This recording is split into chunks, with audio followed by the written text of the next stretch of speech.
নমস্কাৰ, আকৌ আহি গ'লোঁ ভাত এসাঁজ লৈ। দুপৰীয়া সাঁজ, আজি দুপৰীয়া সাঁজ আমাৰ কি জানেনে? এইফালে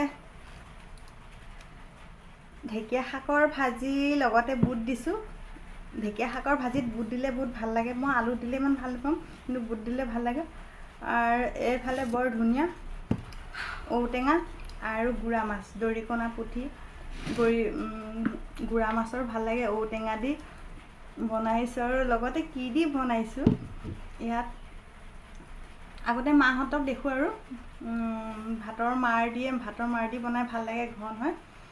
আজি মই অলপ দি দিছোঁ, মানে ঔটেঙা আৰু মাছৰ লগত বনাওঁতে অকণমান ভাতৰ মাৰ দি দিছোঁ, অলপ ঘন হ'ব আৰু ভাল লাগে। সেইটো সোৱাদ আকৌ বেলেগ হয়। আমি এনেই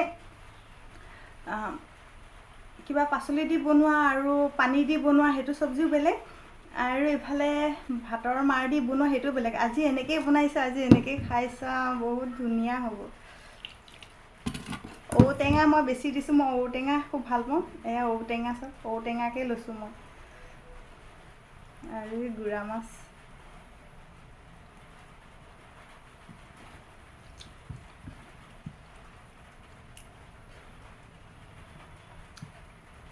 সঁচাকৈ বৰ ধুনীয়া।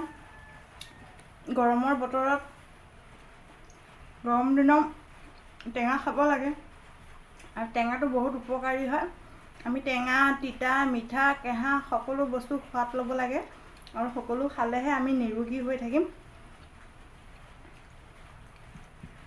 আজি এনেকৈ দুপৰীয়া সাঁজ খাওঁ, আৰু অইন পাচলি একো নাই।